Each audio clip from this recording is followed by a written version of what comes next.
The year is 1861. The nation is tearing itself apart over the institution of slavery. 11 states have seceded, forming the Confederacy. The battle lines are drawn. But what if I told you that 4 states where slavery was legal, where men owned other men, chose to fight against the South? It sounds like a contradiction, a paradox that defies everything we're taught about the Civil War. These states didn't just exist, they held the entire fate of the Union in their hands, and their decision to stay was not a noble choice, it was a brutal calculation of fear, money, and survival. It started with South Carolina, a political firebomb in December 1860. Their secession was a signal. Within weeks, the Deep South followed, a cascade of states severing ties with the Union they believed had betrayed their interests. Their entire economic and social structure was built on the foundation of slavery, and they saw Abraham Lincoln's election as an existential threat. They were creating a new nation, one explicitly designed to protect and perpetuate human bondage. For them, the choice was clear, but for the states bordering this new Confederacy, the so-called border states, the choice was anything but. They were caught in the middle, geographically and ideologically. If you want to understand how close the United States came to completely collapsing, you have to look here. And if you find this part of history as fascinating as I do, make sure you're subscribed because we go deep into the stories that are often left out of the textbooks. Abraham Lincoln knew the stakes better than anyone.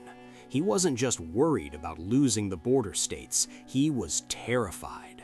Look at the map. If Maryland seceded, Washington, D.C., the nation's capital, would be completely surrounded by enemy territory, an island. If Kentucky fell, the Union would lose control of the critical Ohio River, a superhighway for troops and supplies. It would open up the entire Midwest, Ohio, Indiana, Illinois, to a Confederate invasion. Missouri controlled access to the Mississippi River and the gateway to the West.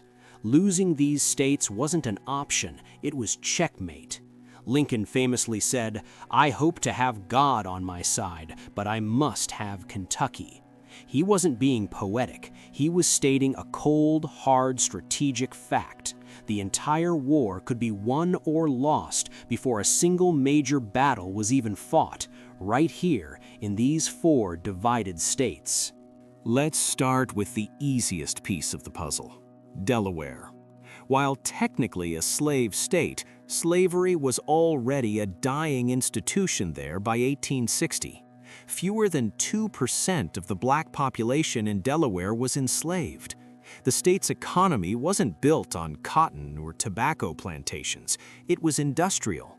It was tied to the mills, factories, and banks of Philadelphia and the North. Their financial interests were completely aligned with the Union. While some Delawareans held Southern sympathies, the state legislature overwhelmingly rejected secession. There was no real fight, no dramatic showdown.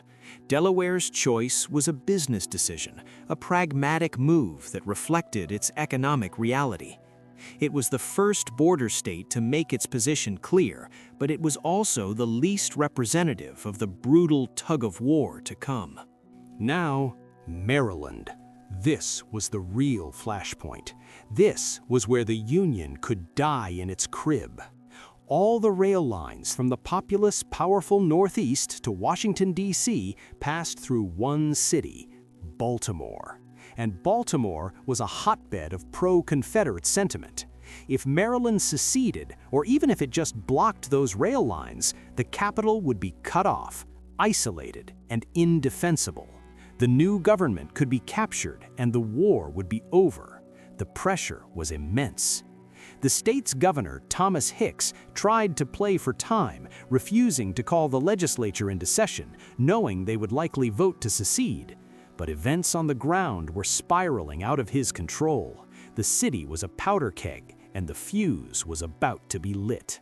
On April 19, 1861, Just a week after Fort Sumter, the first Union troops arrived in Baltimore on their way to defend Washington. They were the 6th Massachusetts Militia. As they tried to change trains marching across the city, a secessionist mob attacked them. The scene was chaos: bricks, paving stones, and pistols against bayonets and rifles. Shots were fired. When the smoke cleared, 4 soldiers and 12 civilians were dead. It was the first real bloodshed of the Civil War. In response, the mob burned the railroad bridges leading into the city, successfully cutting Washington off from the north.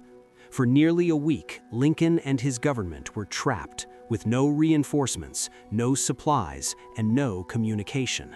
It was the moment of maximum danger. Lincoln's response was swift and brutal. He was not going to lose the capital. He invoked powers no president had ever dared to use. He declared martial law in parts of Maryland and, most controversially, unilaterally suspended the writ of habeas corpus. This meant the military could arrest and detain anyone suspected of being a Confederate sympathizer without charge, without trial, indefinitely. He sent troops to occupy Baltimore. He had the city's mayor, police chief, and dozens of state legislators arrested and thrown in a military prison. He effectively decapitated the state's secessionist movement by jailing its leaders. Was it constitutional? The Chief Justice of the Supreme Court, Roger Taney, said no. Lincoln ignored him. He chose to save the Union, even if it meant bending the Constitution to its breaking point. Maryland would be held by force if necessary. If Maryland was the strategic jugular, Kentucky was the emotional heart of the conflict. It was the birthplace of both Abraham Lincoln and the Confederate President Jefferson Davis. It was the home of the great compromiser Henry Clay. The state was a perfect mirror of the nation's divisions. Families were literally torn apart. The famous Crittenden family saw one son become a general in the Union Army and the other a general in the Confederate Army. Unlike Maryland, where Lincoln could use force, Kentucky was a different beast. The state was fiercely independent and proud. Any overt military move by Lincoln would likely push it straight into the Confederacy's arms. So Kentucky tried to do the impossible. It declared neutrality. It announced it would not side with the Union or the Confederacy. It wanted to be left alone. Neutrality was a fantasy, and everyone knew it. Both the North and the South began a shadow war inside Kentucky's borders. They sent in recruiters, smuggled weapons, and poured money into political campaigns to win influence. Lincoln played a masterful game of patience. He publicly respected Kentucky's neutrality, while privately ensuring that Unionist politicians and militias received weapons and support. He armed the state's Home Guard, which was loyal to the Union, turning it into a de facto Union army in waiting. He knew that Kentucky's neutrality couldn't last. All it would take was one side to make a mistake, to violate that neutrality first. He just had to make sure it wasn't him. He had to wait for the Confederacy to blink. In September 1861, the Confederacy blinked. Worried about a Union buildup, Confederate General Leonidas Polk invaded Kentucky and seized the city of Columbus, a strategic point on the Mississippi River. It was a massive strategic blunder. Polk had violated the state's neutrality. The pro-Confederate governor couldn't defend the action. The state legislature, which had been teetering on the edge, was outraged. They immediately abandoned neutrality, declared their allegiance to the Union, and formally requested federal assistance to expel the Confederate invaders. Lincoln had his opening.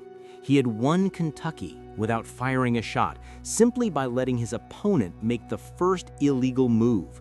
Union troops, led by a then unknown Ulysses S. Grant, poured into the state.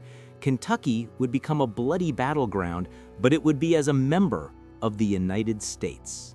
And then there was Missouri.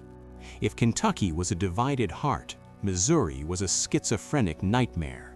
It was a war within a war. The state had already been a battleground for years due to the Bleeding Kansas conflict, a brutal guerrilla war over the expansion of slavery. It had a pro-secessionist governor, Claiborne Jackson, but the state's economic powerhouse, St. Louis, was filled with staunchly pro-Union German immigrants. It also contained the largest federal arsenal in any slave state, a massive prize for whichever side could grab it. The conflict in Missouri wasn't going to be about political maneuvering or patient waiting. It was going to be violent from the very beginning. The state would not just be divided, it would bleed. Governor Jackson tried to play a clever game. He called up the state militia for training at a camp on the edge of St. Louis, which he named Camp Jackson. His real goal was to seize the federal arsenal.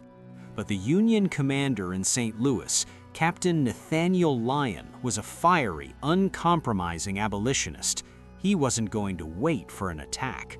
Disguising himself as a woman to spy on the camp, Lyon confirmed that the militia had received cannon smuggled from the Confederacy. On May 10th, he surrounded Camp Jackson with his own force, largely composed of German-American volunteers, and forced its surrender without a fight. It was a bold, decisive move to protect the arsenal. But what happened next plunged the state into open war. As Lyon marched his prisoners through the city, a hostile crowd gathered, shouting insults and throwing rocks. Someone in the crowd fired a pistol. Lyon's nervous, inexperienced troops panicked and opened fire. They fired indiscriminately into the mob. Nearly 30 civilians were killed, including women and a child. The St. Louis massacre destroyed any hope of a peaceful resolution. Secessionist sentiment exploded across the state. Governor Jackson officially declared for the Confederacy. Lyon, in turn, drove the governor and his pro-Confederate government out of the state capital. Missouri now had 2 state governments, 2 armies, and a new, terrifyingly brutal form of warfare.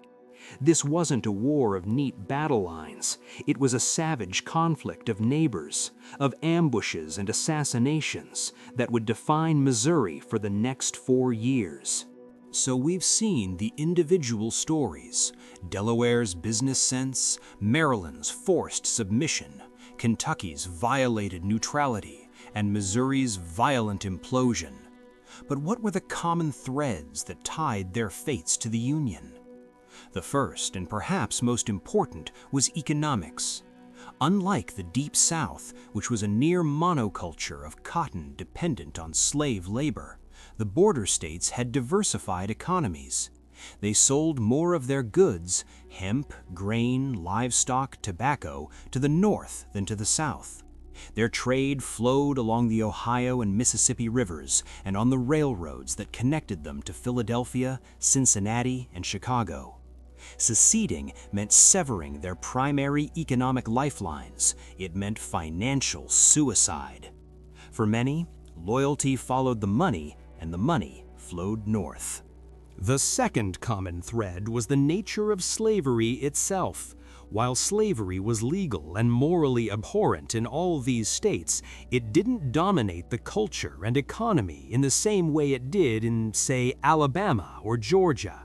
The percentage of the population that was enslaved was far lower. The number of slaveholders was smaller. The entire social and political structure wasn't as monolithically built around the peculiar institution. This created a larger population of non-slaveholding white farmers and urban workers who didn't see their future tied to the Confederacy's cause.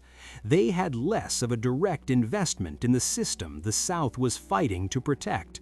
This internal division gave Unionism a foothold that it simply didn't have in the Cotton Kingdom of the Deep South. The third and most visceral reason was fear. Simple, rational fear. Look at the map again. If these states seceded, where would the war be fought? Not in the swamps of Louisiana or the fields of Virginia. It would be fought in their backyards. Their farms would be burned, their cities shelled, Their sons would be the first to die. They would become the primary bloody battleground between two powerful enemies. By staying in the Union, they hoped to keep the fighting further south, to let Virginia and Tennessee become the buffer zone. It was a grim calculation.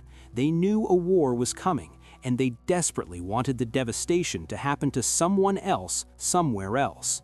For many, this fear of becoming the war's front line was a more powerful motivator than any abstract political loyalty. And weaving through all of these factors was the political genius of Abraham Lincoln. His handling of the border states was a masterclass in statecraft. He used every tool at his disposal. In Maryland, he used the iron fist of military force and constitutional suspension. In Kentucky, he used patience, restraint, and allowed his enemy to make the critical mistake. In Missouri, he supported the aggressive military action that secured the state's resources. He offered federal protection, money, and weapons to Unionists. He constantly reassured them that the war was about preserving the Union, not about abolishing slavery, a crucial distinction in the early years. He knew that any premature move towards emancipation would instantly drive these slave-holding states into the arms of the Confederacy. His approach was a flexible, pragmatic, and often ruthless strategy designed for one purpose: survival. This brings us to one of the most misunderstood aspects of the Emancipation Proclamation. When Lincoln issued it in 1863, it did not free all the slaves. It specifically declared that slaves in states or parts of states in rebellion against the United States were free. It did not apply to the border states. That's right, slavery remained legal in Kentucky, Missouri, Maryland, and Delaware even after the Emancipation Proclamation. Why? Because Lincoln could not afford to lose them. It was a military and political necessity. He was rewarding their loyalty, however coerced or reluctant it may have been, by exempting them. This inconvenient fact reveals the deep paradox at the heart of the Union's cause. The war to eventually end slavery had to be fought by an army that included slave-owning states. Their decision to stay in the Union didn't mean their people were united. Far from it. These states provided tens of thousands of soldiers to both armies. Missouri gave roughly 110,000 men to the Union, but also at least 40,000 to the Confederacy. Kentucky sent about 75,000 to the north and 35,000 to the south. Maryland and Delaware contributed smaller numbers, but the pattern was the same. These were not just states caught between two nations, they were states at war with themselves. The battles fought in the West at places like Perryville in Kentucky or Wilson's Creek in Missouri were some of the most vicious of the war, where men from the same towns, even the same families, faced each other across the battlefield. It's impossible to overstate how different the war would have been if these states had left. Let's imagine it. If the border states had seceded, the Confederacy's white population would have increased by nearly 50%. Its industrial capacity would have nearly doubled.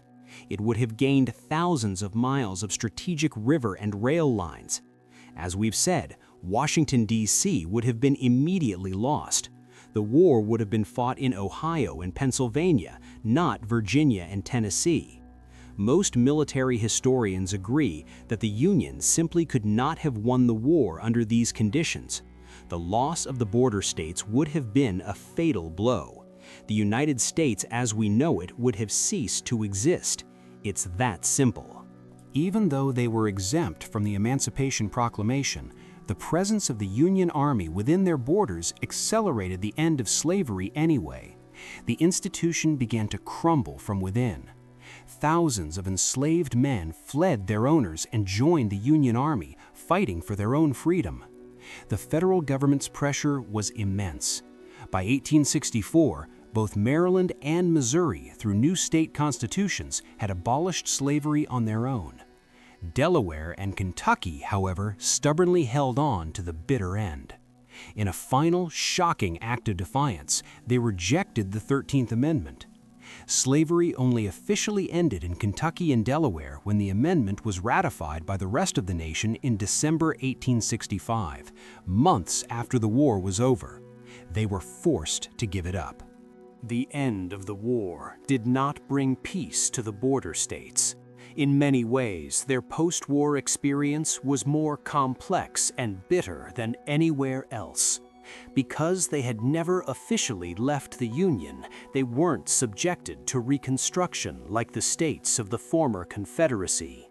This allowed ex-Confederates and sympathizers to regain political power quickly. In a strange twist of history, states like Kentucky and Missouri, which had fought for the Union, began to adopt the lost cause mythology of the defeated South. They erected Confederate monuments and embraced a romanticized version of the past. The deep divisions of the war didn't heal, they festered, leaving a complicated legacy of identity that lingers to this day. So why did 4 slave states bet against the South? They did it because their economic ties to the North were stronger than their cultural ties to the South. They did it because they were terrified of their homes becoming the epicenter of the war's destruction. They did it because a shrewd and ruthless president used a combination of patience, force, and political pressure to ensure they had no other choice. Their decision was not born of high-minded abolitionist sentiment. It was a messy, pragmatic, and often ugly choice driven by self-interest and survival. It reminds us that history is rarely a clean story of good versus evil. The Union was saved not just by ideals, but by the cold, hard calculus of power. The story of the border states is the story of the Civil War's forgotten front. The war was not just won at Gettysburg or Antietam. It was won in the backroom political deals in Annapolis, in the patient waiting game along the Ohio River, and in the brutal street fights of St. Louis. These 4 states, with their divided loyalties and impossible choices, were the pivot upon which the nation's fate turned. They represent the true complexity of the conflict, a complexity we often try to smooth over. They are the great paradox of the Civil War, and without understanding them, we can't truly understand how the United States survived. The decisions made in these states were incredibly difficult, often pitting family members against each other. It makes you wonder what you would have done. Based on everything we've covered, the economics, the fear, the politics, if you were living in Kentucky or Maryland in 1861, which side do you think you would have chosen? Let me know your honest thoughts in the comments below. It's a fascinating question to consider. Thanks for watching.